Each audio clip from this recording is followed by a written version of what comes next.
व्यक्तिगत भाव में मंत्री को भेटीचु, मुख्यमंत्री को भेटीचु, कृषि मंत्री को भेटीचु, अनुरोध करूँ जे जो भली भाव में चाषी मैंने हैरान होती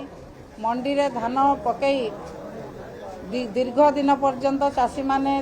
खरा काकर शोक रोचंती धान ठीक समय उठा जाऊ ए पर्यंत आपण मैंने चलतु देखिए विभिन्न मंडी रे धान पड़ी रही विभिन्न आड़ देखौं केतेबेले झोट अखा आड़ केतेबेले मिलर आड़ केतेबेले एफएक्यू आड़ एमती आड़ देखे चाषींकर धान एपर्यंत उठाऊ ना पुणी लिमिट कर देइचंती आशा करिकी साधारण चाषी माने बहुत धान चाष करथिले जे सरकार हमके 3100 टंका देबे क्विंटाल पिछा आमे धान चाष करिवु धान चाष कला परे वर्तमान लिमिट करदेले 150 क्विंटाल अधिका कई धान दे परिबे ना अन्य धान कौन हबो चाषी माने हंतसंत होचंती कुआ हैतिला कोनोसी जगह मंडी रे कटनी छटनी हबो नाही 10 केजी रु ऊर्ध चाषी ठारू शोषण करा जाउछि विभिन्न आड़े कोठी ट्रांसपोर्टिंग कथा कहीकि कोठी झोट अखा कथा कहीकि कोठी एफएक्यू कथा कहीकि चाषी को शोषण करा जाउछि ठीक समय धान उठु नाही चाषी तार धान को विभिन्न दलाल मान माध्यम बहुत कम दर रे बिकिया को बाध्य होउछि जो आशा करथिला चाषी जे 3100 टंका पाइब सरकार आमको 3100 टंका देबे जो उत्साह चाषी चाष करथिला धान उत्पादन करथिला तार आशा आज मोली जाउछि आमे विभिन्न जिला ऑफिस रे महामहिम राज्यपाल को आमे देइचु जिलापाल माध्यम रे आमे दाबीपत्र देइचु जे आमर धान गुड़िक प्रत्येक जिलार मंडी प्रत्येक ब्लॉक रो मंडी उठे दिया जाऊ धान गुड़िक किंतु एपर्यंत कौनसी समाधान है ना कि कटनी छटनी बंद है ना आमे जिले में कहीलु आज विधानसभा मध्य कहूँ कटनी छटनी नकरी चाषी को 3100 टंका दे समस्त धान जी उपयुक्त परिमाण धान चाषी खाइबा रखिकी आउ जी धान चाषी बलुची ताकू सरकार किणी नियंतु एक सरकार शुणुना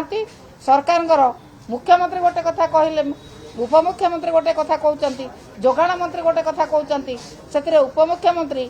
चाषी को नटंगी कहीकि विभिन्न प्रकार उपहास कर परिहास कर ये चाषी को अपमान चाषी को जो प्रकार शोषण कर विजु जनता दल सबुबले चाषी मान पचर ठिया हम विजु जनता दल आमर पूर्वतन मुख्यमंत्री नवीन पट्टनायक महोदय सबुबले चाषी समस्या सहित अच्छा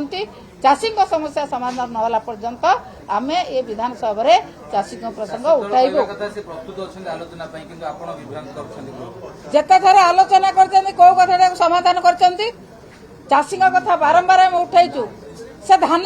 कहि दियंतु मुख्यमंत्री आसिक कहि दियंतु आमे एतिकी तारीख सुधा 3100 टंका दे समस्त धान उठाई नबु एतिकी कथा कहि दियंतु आमे उड्र करजु आमे आ आंदोलन करिवु मैडम गोटे कथा जो बरगड़ विधायक कहले बीजेपी विधायक से सिलिंग उठी जाई कि बीजेडी मिछ कहूची 150 क्विंटाल बाद पुणी 75 क्विंटाल टोकन दिया गलानी सेटा सिलिंग हैला नै कि